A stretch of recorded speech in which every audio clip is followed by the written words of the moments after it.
Good morning. This is Gaming Perspectives with Saul? and Jolene. And today we're talking about common rules that get ignored Or changed? when you're playing games. I feel that we talk about D&D quite a bit, and in this case, D&D is a prime example of, even 5th edition is a prime example of things that often get house ruled. Like I know for a while there, I was in a group called Raw D&D 5th edition. I quickly left that group, right? Because I didn't care, right? I didn't care about the rules as written, which I thought was, I don't know what I want. Well, I joined it because I had a question, and my question was, there was an issue during my game when a player was around the corner of a castle, and he would pop out, shoot, and then go back behind the castle wall. And then I'm like, well, I don't think you can do that, right? I was thinking, because you can't move, shoot, and then move again. You can't split your move because you only have a move action and a action or whatever. But he said it was that he could do it, and I'm like, okay, I'll let you do it, whatever. And so I asked the question on Facebook, and sure enough, yes, that's within the rules. And I said, that's silly, because that makes it so that person will never get hit, right? Because he pops out, shoots, then goes back behind, which he has 100% cover. How am I ever going to hit that guy? Someone comes from behind him.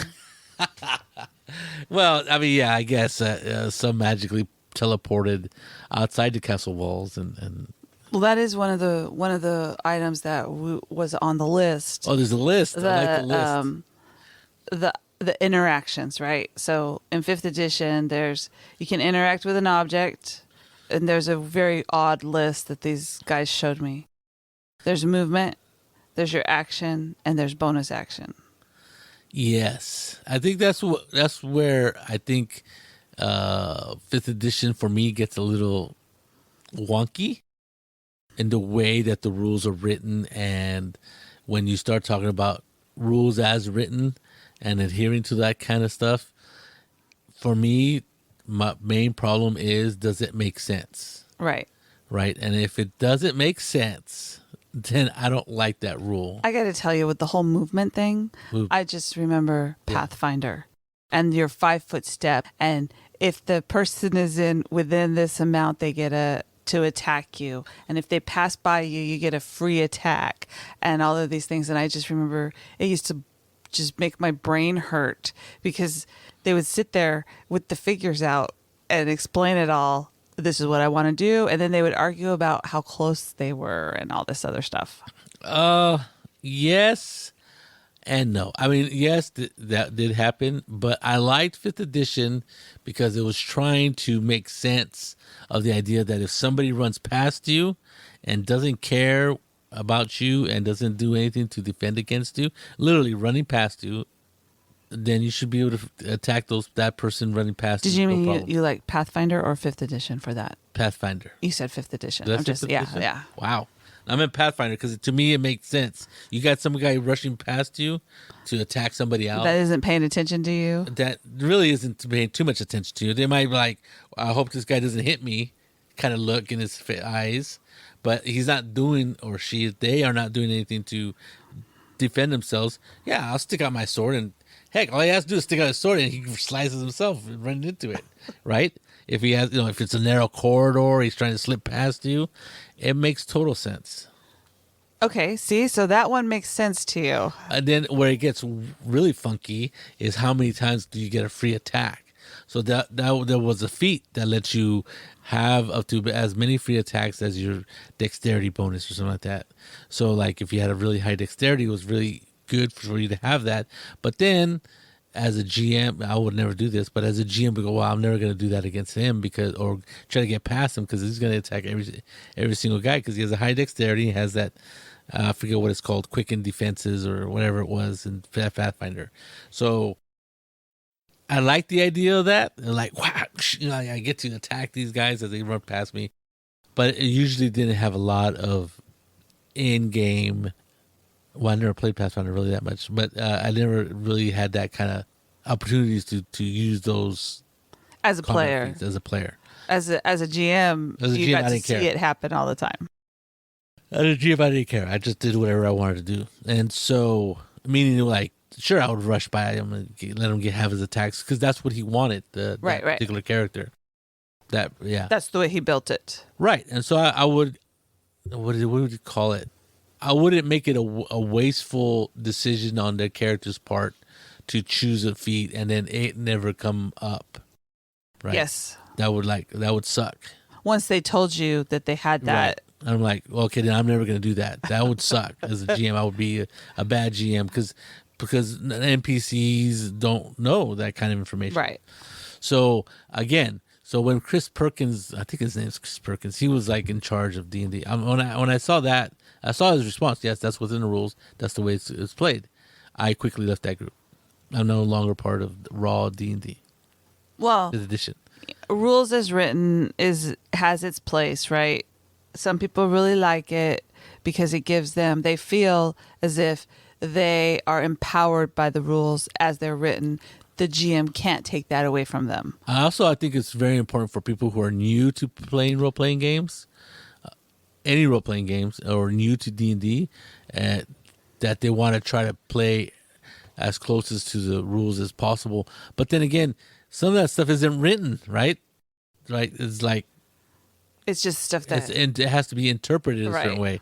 And I think that's where I tend to steer away from rules as written, because if the rule as written doesn't make sense in the real world, I know we're playing a fantasy game. I understand that. There is a, what do you call it? Suspension of the disbelief when we're playing role-playing games. But I remember Chris, our friend, he goes, I know it's a fantasy role-playing game, but doesn't mean if I flap my arms I can fly. which I thought was funny, but it's very reminiscent. There are still rules. There's still natural law rules that exist in a role-playing game. Gravity. If you jump off a high cliff, you're gonna fall. I think that for movement rules in any game, a lot of the times it's not so much that you're trying to do them not as written, it's that people interpret it differently, right? Or you start doing it one way and then you just keep doing it. Like kind of with I don't think was the 5 foot thing in D&D 5th edition too. No, they got rid of that. Because what I'm saying is that because of playing Pathfinder for a long time, a lot of times Steve and the boys will go, but that's a 5 foot thing. And then even though it's not, and you go, well, that's not in 5th edition, but to everybody at the table, it makes sense, right? Right. So they've adjusted, they've taken other rules for the movement part of it and kind of added it, right? Well, I think the 5 foot rule was to be able to get away from somebody without eliciting an attack of opportunity, which that is what when somebody comes flying by you, you get an attack of opportunity. Right. And I think it was to prevent somebody from, man, I'm getting low on hit points, I better retreat. Oh, you retreat, boom, I get an attack of opportunity because you're moving right away within from the 5 feet, and you're within my 5 feet range, and you're moving. Yeah. So I think the 5 foot step takes you out of reach of the opponent, and then a person can come a 5 foot step closer. You. Yeah. But then you can coordinate with other players, have them step up, and you step back, and then they prevent the other person, the enemy, from following you. D&D does have a 5 foot step, but they don't have rules about movement as far as what they do about how much you can move, but they call it a disengage action. Yeah. So they got rid of the terminology, but the concept is still there. Right. Because 5 foot step is. I need to take a 5 foot step back. So it might have started in 3rd edition, but Pathfinder still kept it. So yeah.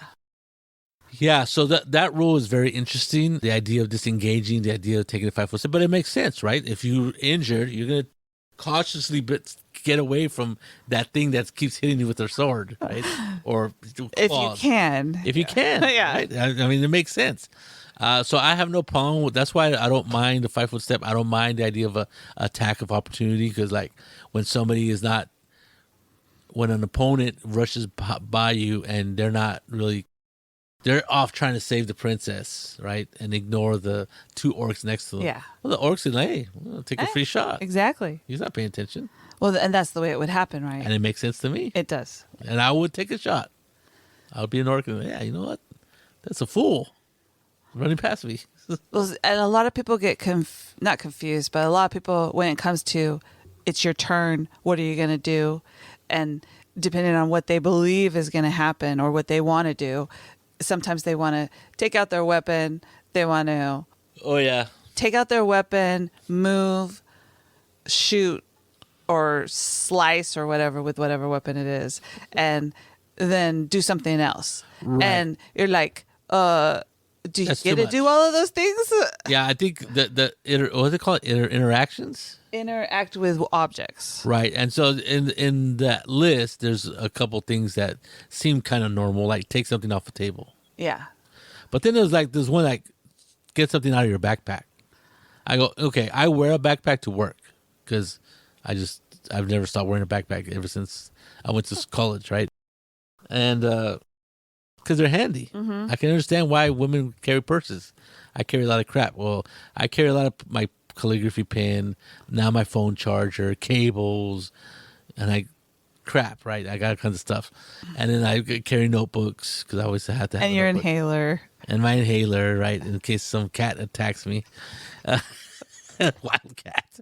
Anyway, so I carry a backpack. Now, I find it hard to believe that I can move that backpack to a position where I can grab something out of it and take something out of it and be able to do that. And that's interacting with an object. That's extremely quickly. Okay. I'm thinking the medieval backpacks probably didn't have zippers, right? Maybe they had snaps. No, they just had ties. Ties, right? Most likely would be tied. And unless it wasn't tied. Unless there's just a flap. It's just a flap. It's going to be difficult because it's on your back. It doesn't make any sense that I could do all that and get a potion out. Let's say a potion. Oh, I've gotten hit for 35 damage. I got 5 hit points left. I'm going to need a potion of maximum healing. Well, you could, even if you allow them to get the potion out of their backpack as a free action or a interactive with object action, then are they going to want to take that potion? Oh, of course. But is that going to be is that going to be their action? Yes. There's all kinds of stuff that list I find problematic.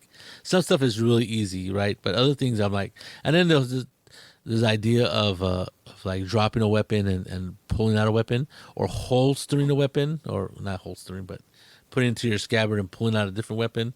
The people who I saw on YouTube were talking about that. They just do away with that. I'm like, well, what do you do instead? The one guy was talking about how it's a fantasy game. You got to go with what the player wants to do to make it exciting. And no. And Saul was just shaking his head no the whole time. And I'm like going, I can see both points of view, right? As the player, you have this idea of what you're going to do on your turn. But as the GM, you're going, that's like 3 turns. Yes. And it just doesn't seem feasible, right? Unless the backpack isn't on your back. I mean, I can't imagine why it would be. I don't know that they had backpack. Well, I always think of like a satchel. That's no. Well, even in AD&D, you had a leather backpack. Okay, there you go. It was like a full backpack that you'd have on your back. That we put all your gold in it and stuff, and winnings. The idea that in interaction with objects, that I understand why they would just get rid of it, but I think those rules are in there because of me, right? Oh, you can't do that. Arbitrarily, and then probably dealt with people too harsh, more harsher than me. Said, no, there's no way you're gonna be able to do that. No.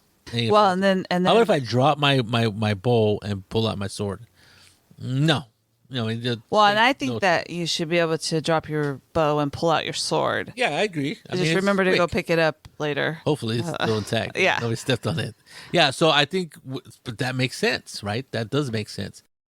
And other things don't make so much sense when on that list to me. So I think if people are just rational, say, okay, I can see that happening in the amount of time that it's not that much time for you to act or do Well, how something. long is a turn? Like 6 seconds in D&D? I believe it is. Yeah. So you move. I mean, you actually move pretty far. 30 feet in 6 seconds. I mean, I don't know. That seems Okay, pretty far. 6 seconds is just the number they give you. Realistically, 30 feet in 6 seconds, I don't know. Yeah. Well, in And old, taking out and dropping dropping a bow, pulling out your sword. You could do that as you're walking, yeah, right? that makes sense. Yeah, you can like combine things together. And then you get your action. But like, if you have a sword in one hand and a shield in another, do you have a free hand to be searching and stuff? Or even if you have a sword in one hand, how are you gonna get that backpack open and search for something? I mean, it would have to be a special backpack. So interactions, I understand why people ignore these rules, and I don't think it fundamentally changes the game too much.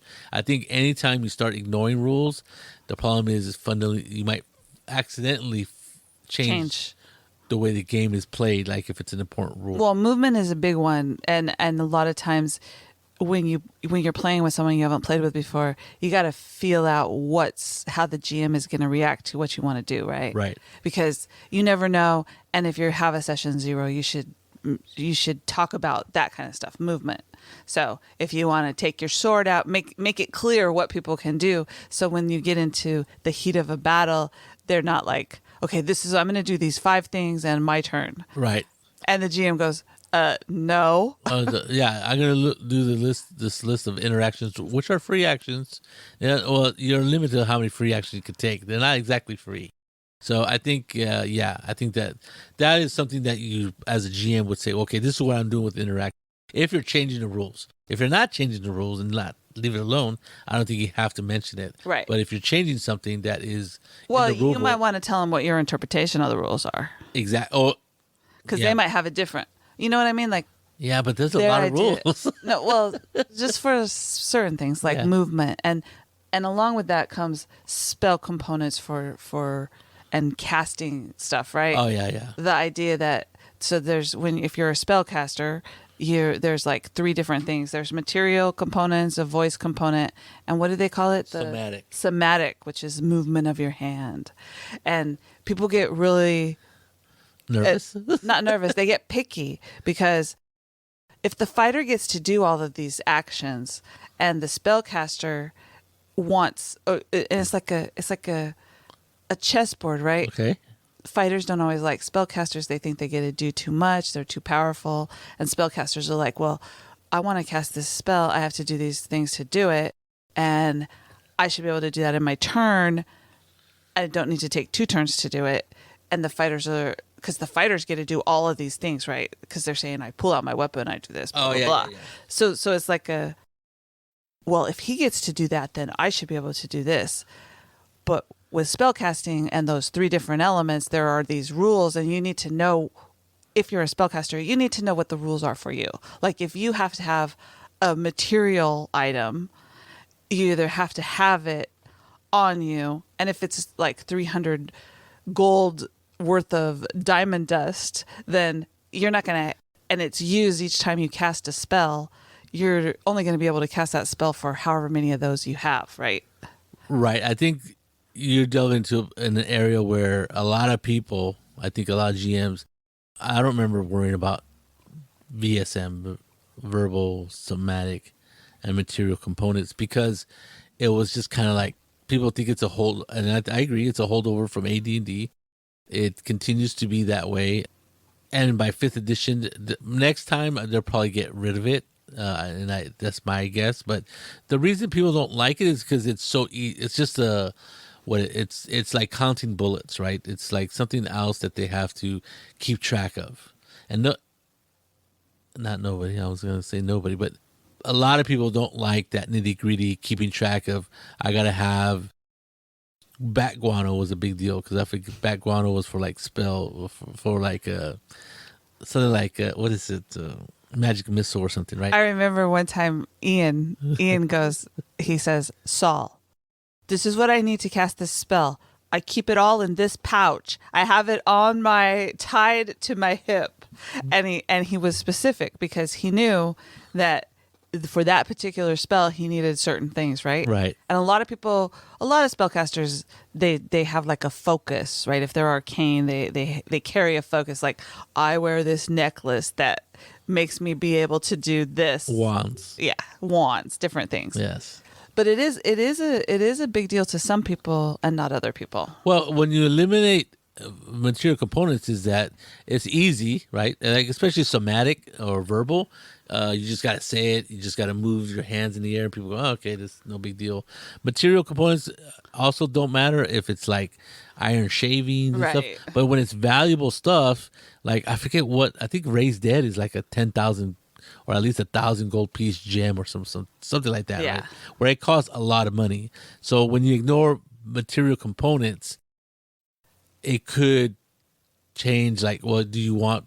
I can raise this guy 20 times. Yeah. I can raise 20 guys, right? Give me 8 hours. I'll raise them. I'll raise 2 people. Well, I got this spell 3 times. I'll raise 3 dead. Then in 8 hours, another 3. So I could raise 18 people in the 24-hour period after resting 8 hours. No, I guess that breaks the rules. But so I think just arbitrarily getting rid of that stuff can be problematic, right? Because it makes things too easy. Yeah. Now, I'm guilty of letting that stuff slide, the somatic and the verbal stuff, because like we saw these guys talking about it, and they say, well, this one guy's game, he was trying to like cast a spell, verbal, not with verbal, his hand underneath his cloak, with so his hand nobody. underneath his cloak, just wiggling his fingers, and he goes, "No, it has to be visible. That you got to move your hands, and in this arcane way." And then the another guy was saying, "Well, I like the idea of like when you move your hands, it's like sparkles of like sparkles follow your fingers because you're invoking the power of magic, right?" And to me, that's neat. That makes sense. I like that. And to a spellcaster, they're like, well, I want to be as subtle as possible because I don't want the other guys to come after me because I'm the spellcaster, right? Yeah, because you become a big target. Yeah. Oh, let's get that guy. And that does change the way the game is played, right? If you're telling your spellcasters that if you're going to, you need a verbal component. And I like the one guy said, it's like when Gandalf does something, right? His voice gets really, really deep and loud when he does. Yeah, it's not. He's not whispering. Yeah, incantations. And the idea of whirling your wand around or doing an arcane sign with your hand. Yeah, like Doctor that Strange. makes it more realistic in the, if you can call it that, in the magical realm of doing stuff, right? Yes. So because what do your players do? They want to know which one is the shaman that's casting Really at you, right? And then that's the one they're going to go after. So it's the same like if you play Shadowrun and you're a magician, you know that as soon as you throw a spell, things are coming after you because everybody sees what's going on, right? Everything goes back to Shadowrun with you, and they kill the magic user. I agree. I mean, you're right. I mean, that's just the way you see it, right? I totally agree with you and both those guys we watched and other people who say you can't subtly throw magic, right? You're not going to be whispering and twiddling your fingers like you're trying to get dust or crumbs off of them, right? No, you have to move your hands. You have to say things loudly so like everybody knows what you're doing. It's not, but there's also, I didn't know what they were talking about. There's subtle spell casting, which allows you to subtly, right? Yeah. And that's a feat. And so changing that rule, getting rid of the material, of these components of spells, makes that feat useless. Yeah. And nobody would ever take that feat because it's changing. You change one thing, it's that this cat like dominoes, you're knocking over all these other things that could be important in your game. And I think you should be careful about that. I think I overlook them, but I don't remember anybody trying to be sneaky with their No, but for this episode, I think that's one of the things that a lot of people overlook, right? Right. And they overlook because it's difficult. Bat guano is not what people are going to be want to carrying around. Is it dry at least so it doesn't stink? It has to be freeze dried. because I have this wagon full of bat guano that I'm carrying around with me to do spells. I mean, come on. So I think there's a list of stuff that normally a lot of people get rid of, right? Well, there's that. There's kind of. I mean, I was thinking the skills. I was specifically thinking like the one that a lot of people talk about, and that I have found, or the two skills that cause a lot of consternation for people are when you want to climb a wall or jump over something, and you have to, and people are going, well, I want to use my athletics because I have points in that, or I want to use my acrobatics. Right, because one's dex based and one's strength based, right? So it depends on what kind of character class you are, right? And a lot of people, they want to substitute those, and it comes in all games. I'll go back to Shadowrun because we had that conversation with Kathy. Kathy has acrobatics, and she took acrobatics for a specific reason because she thought that would be because she's like a spy, right? So she's thinking she can get in and out of places easy. I have no clue what kind of character she's playing. And then but then the boys are going, no, it's not. It wouldn't be acrobatics. It would be athletics. And she's all, well, I didn't take athletics because when I made the character, nobody told me I had to have athletics to do that. Right. She was thinking acrobatics fit better what she wanted to do. Right, what she wanted to do. But in reality, I don't even know what in exactly. The rules. I don't know exactly what she wanted to do, but it was athletics. And I think it's just like in D&D, it's based on a different stat. And in every game that I've been in, when it comes to those, I want to climb the wall. Do you have climbing? No, I don't have climbing. I want to use my athletics. Give me this check, right? That kind of thing. Yeah, I think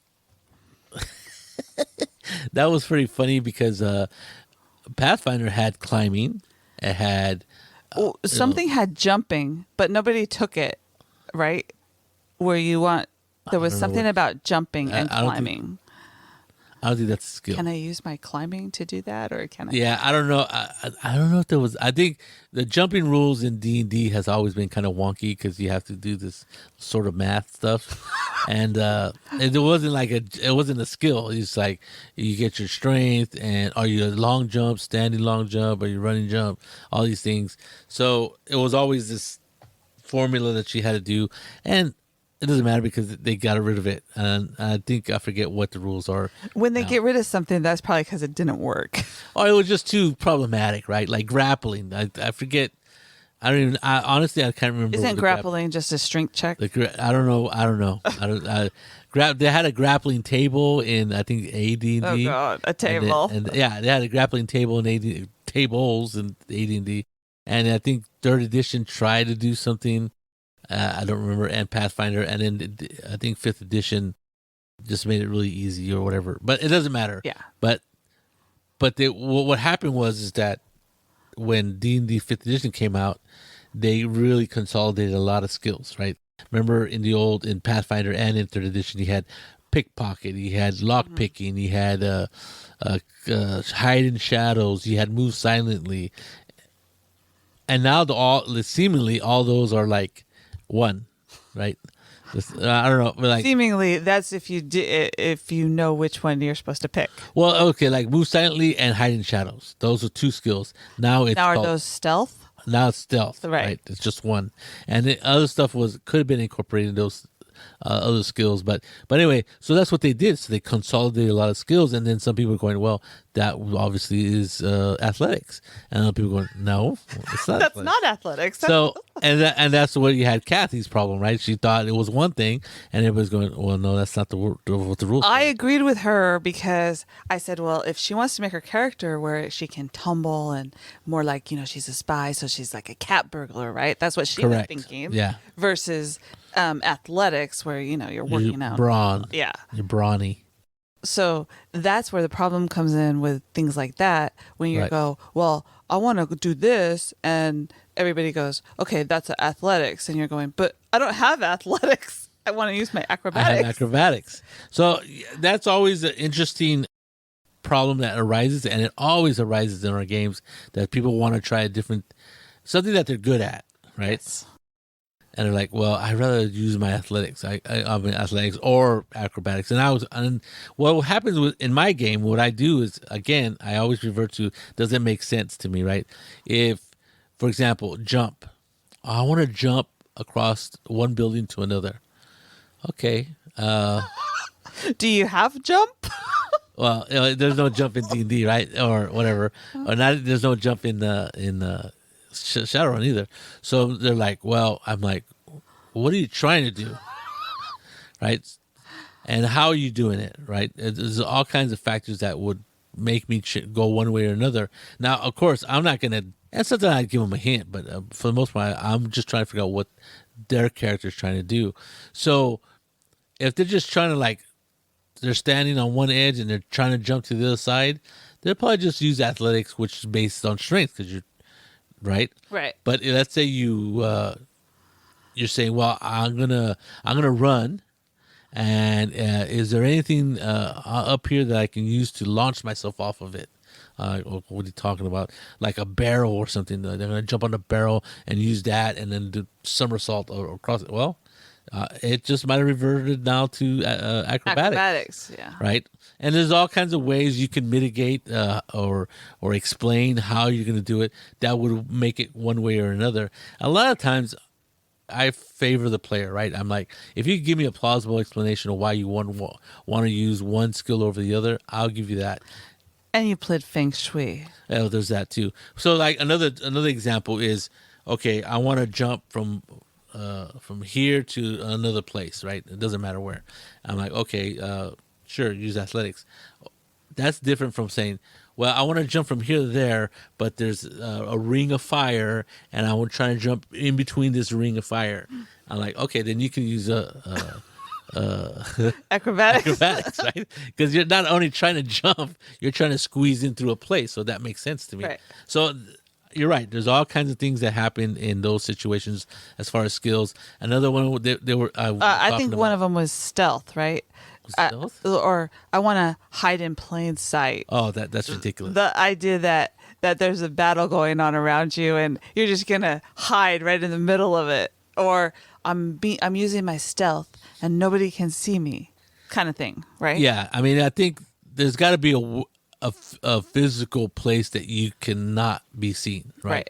There's got to be a shadow in a brightly lit room that's all white, and there's nothing in the room. I don't think you can stealth anything unless you try to do it quietly. But if you try not to be seen, I don't think it's going to help. Right. Well, that's one of the skills or feats or whatever people want to call it, stealth. I don't remember what it's called. A lot of people want to do it stealthily, and they want to be able to, and they think that's going to make it where they're not seen. Right. But in reality, if you're in the line of sight of people, they might see you, right? Right. And there's nothing you can do about it. I mean, if there's no mitigating circumstance, somebody's seeing you, like you're in a flat in the street, in the middle of the street, and it's daylight. Where are you going to hide? Right. It just, like, again, I always revert to does it make sense to me? No. I don't care how skillful you are at hiding. You're not going to be able to hide in plain sight. It's just not possible. And I think that's when common sense kind of kicks in. And it doesn't matter what your stats say, or no matter how high of a skill you have. Some things you just can't do, no matter how well you roll either.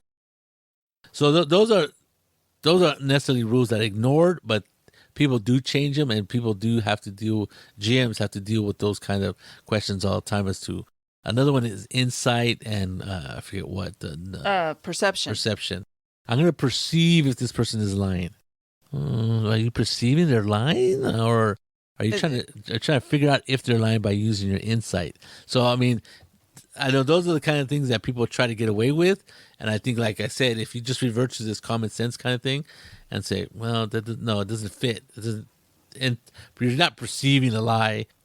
You can't tell. I mean, unless you like study people lying and know the facial tick. There was a show, remember, of Lie to Me or something, where the guy could look at you and depending on It was the way you talked, right? The way you talked, if you looked a certain direction, if you stuttered or there was any kind of hesitation, he could tell if you were lying or not. But I'm not sure what the difference between perception and insight is, but perception and investigation, right?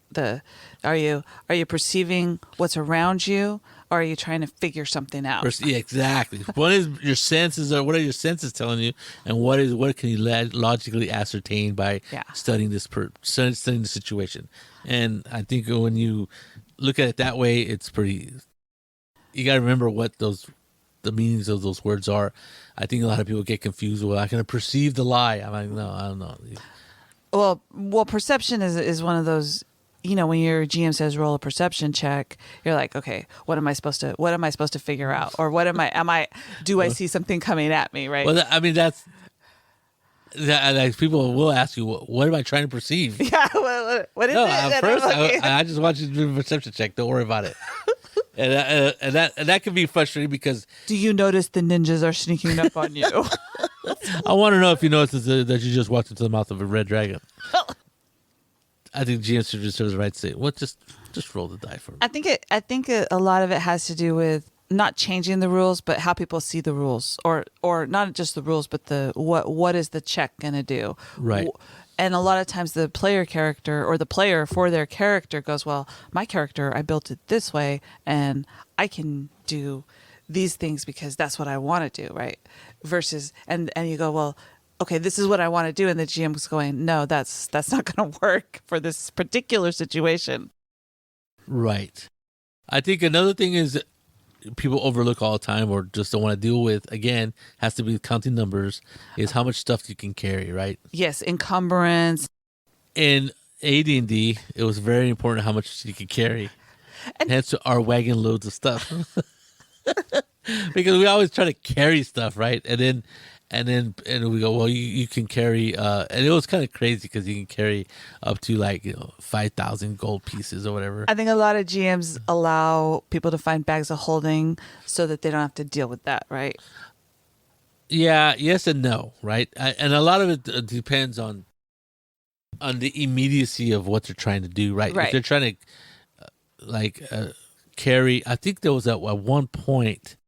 You guys were, I think it was Storm King's Thunder, and there was this huge, I forget what it was, like a piece of metal that you guys were trying to figure out what to do with, and it was heavy. It weighed like 1,000 pounds.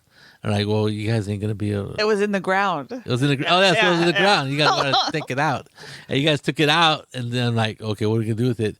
And then I'm like, I don't know. You can't carry it. And then.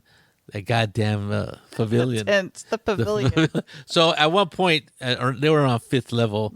They went up against I'm sure you've heard the story. They went up against a wizard, and the wizard was like super high level, and he had this tent pavilion. A pavilion.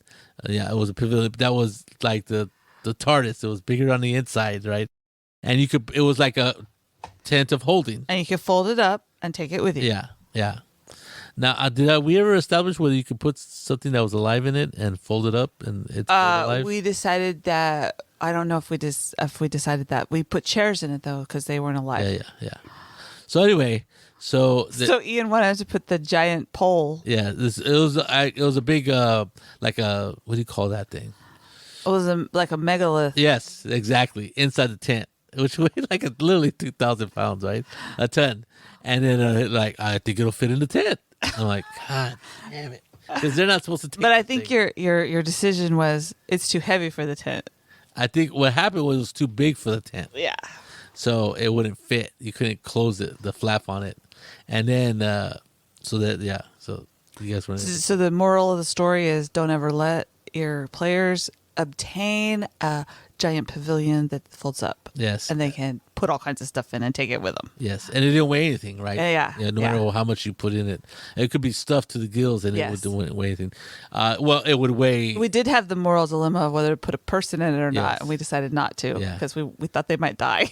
I don't know. Did you guys ever put anything alive in there? I don't think so. I think you guys were going to put a horse in there and then somebody protested. I think it was one of the horse Kathy. might die. Yes. And the boys were all up for it. It was even Steve, and then I think we can see what happens. I think Kathy and you were like, "No, you're not putting a horse in it." But it's only a riding horse. No. Don't know. So encumbrance, I don't really mind encumbrance. I don't. Again, the idea of does it make sense? As long as they're not like carrying the kitchen sink. Well, you can't carry 20 swords on your person, right? Right. Hence the pavilion and the chairs. I think you could get rid of encumbrance. The idea of counting everything that's on you and weighing it and make sure you can carry it based on your strength stat and based on how encumbered you want to be. I understand. I think that a lot of players, that's why they take all their treasure and change it into gems and stuff like that. Oh, yeah. So they don't have to worry about how heavy it is. We found that out extremely early when we were playing AD&D. As soon as we got money, we put it into gems. And somehow, no matter where we were, there was a gem dealer who would gladly take your gold and change it into gems. Like, how would we know this was actually worth 1,000 or 500 gold pieces? But there you were. I mean, and then of course there was the exchange loss as well. You're going to charge you 20% or whatever it was. Not that we did math back then, but yes. So encumbrance, I think I like the idea of encumbrance in certain games, like if it's a survival game or if you're out in the wilderness and can't resupply, you can't go to town. Then it matters how many arrows you have. If then you it can't matters. take your horse also, because you get to a certain place and there the GM is like, okay, you're going to go in here, the horses are going to break their legs if they try to do this, so you need to leave your horses here. And all the players get this look on their face like, do you know how long it took me to get that horse? Yeah, some people get attached to the horses. And so you're right. It's very interesting how taking the amount away from people or the ability to take them somewhere, Yeah. really like, oh, that sucks. A little bit of it has to do with encumbrance because horse or donkey or mule can carry all kinds of stuff. Yeah. And I think people really are tied to that kind of I don't want to be too far away from my stuff. Right. Well, yeah. Because all their stuff is important. And it harkens back to me to George Carlin and his spiel about stuff and how we we fill our house with stuff and our garage with stuff. Don't put a garage in because it has too much stuff. And then you get another place you rent out to put stuff in it, known as storage. And there's a ton of storage places around here, and they're probably full to the gills. So encumbrance, I think it matters if and only in certain types of gameplay, and it has to do with like dungeon delving. I think if you're in a large dungeon, it's going to be hard to take all your stuff with you into a dungeon. Yes, right? And it depends on how much stuff you're taking. Yeah, right? You just want to take the backpack. The backpack with your torches and rations. Yeah, stuff like that. Spikes, maybe a little mallet. A 10-foot pole for sure. I don't think that'll fit in your backpack, but just carry it. So encumbrance is usually overlooked or just not even dealt with in most games. Even we're talking about D&D, but in even other games that I've run, like I don't really deal with that in the One Ring, which is very important because of you're out exploring, you're out in the wild. Usually you're out in the wilderness for days at a time. But still, we don't count, how much are you carrying? I don't think the One Ring counts it like that, though, because they don't make you just have your either... There's only so much stuff you can carry. Yeah. Yeah. I think they really simplify it. You can go to the extreme, like Torchbearer, where you're counting torches and counting days of rations and stuff like that, which is a dungeon delving game where you are trying to get as much gold and stuff and bring it out and be able to bring it out. And you got to like choose.